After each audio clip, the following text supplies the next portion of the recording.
गणपति बप्पा मोरया। 7 बज गए और मैं उपस्थित हूँ गणेश चतुर्थी के 10 दिन 10 कथाओं के साथ की श्रृंखला के 7वीं कथा के साथ।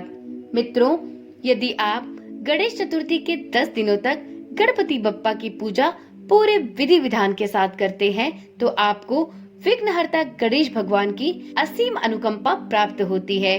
इस चैनल के माध्यम से गणेश चतुर्थी के 10 दिनों तक गणेश भगवान की 10 मनमोहक कथाएं सुनाई जा रही हैं। यदि आपने पिछली वीडियोस नहीं देखी है तो आप इस चैनल पर जाकर गणेश चतुर्थी के बाकी कथाओं का श्रवण भी कर सकते हैं। तो चलिए प्रारंभ करते हैं आज की गणेश भगवान की एक मनमोहक कथा। ओम नमः शिवाय। जय श्री कृष्णा। आप सभी का सनातन धर्मसार चैनल पर बहुत बहुत स्वागत है। मित्रों, जैसा कि आप सभी जानते हैं कि गणेश भगवान की अनेकों कहानियां सुनी और पढ़ी जाती हैं।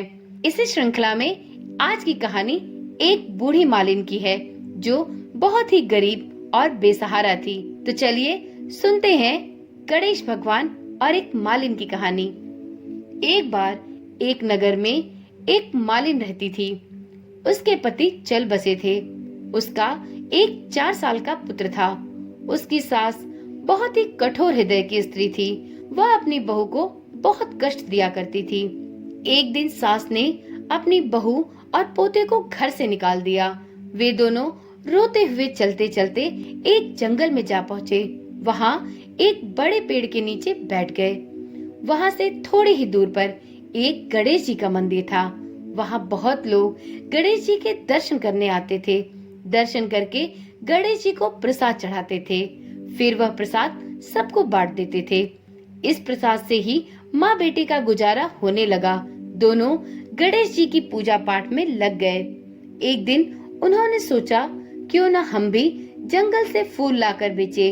वे अब रोज जंगल से फूल लाकर उसकी माला बनाकर गणेश मंदिर के बाहर बेचने लगे।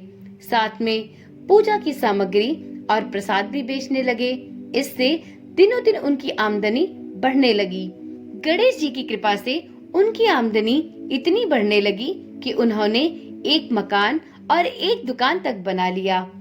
एक राजा की लड़की मंदिर में नियमित पूजा करने आती थी।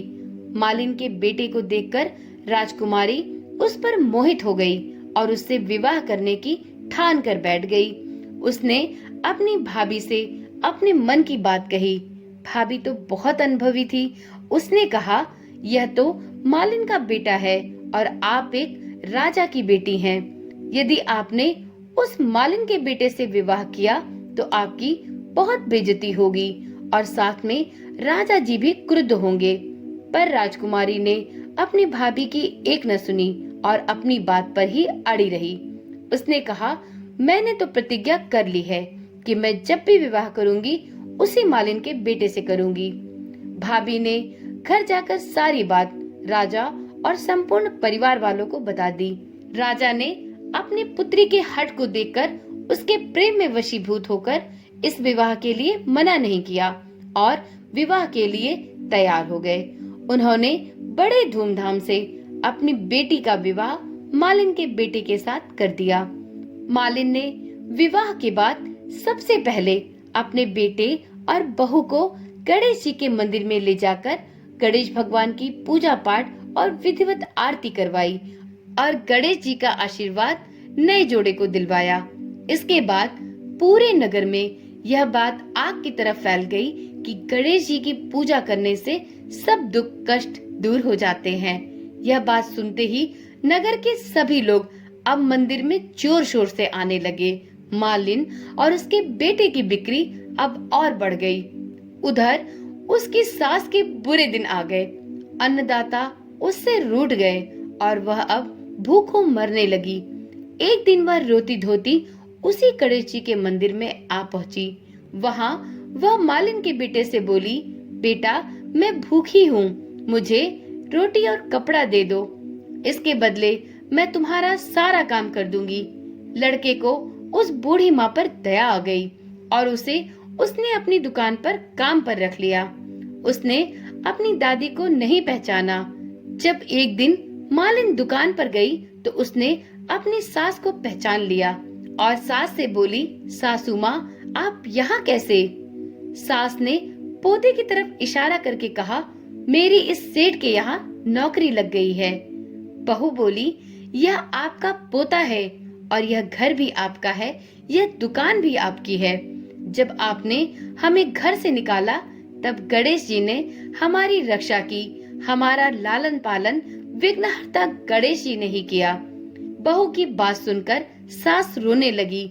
उसे अपनी गलती का पश्चाताप हुआ और उसने रोते हुए अपने बहू से अपने करनी की माफी मांगी और बोला, मेरी करनी मैंने भोग ली बहू। बहू बोली, सासू जी अब आप हमारे यहाँ रहो और अपने पोते का सुख देखो। हे गणेश जी महाराज, जैसा सुख आपने मालिन को दिया वैसा ही सुख सबको देना। तो एक बार प्रेम से बोलिए गणपति महाराज की जय। मित्रों, यदि इस चैनल पर सुनाई जाने वाली गणेश भगवान की कथाएं आपको रुचिकर लग रही हो तो कमेंट में ओम गणेशाय नमो नमः लिखना ना भूले और अगले दिन की कथा सुनने के लिए इस चैनल पर शाम 7 बजे अवश्य पधारें। तो चलिए कल मिलते हैं गणेश चतुर्थी के 8वें दिन गणेश भगवान की एक और मनमोहक कथा के साथ। तब तक के लिए ओम नमः शिवाय, जय श्री कृष्णा, राधे राधे।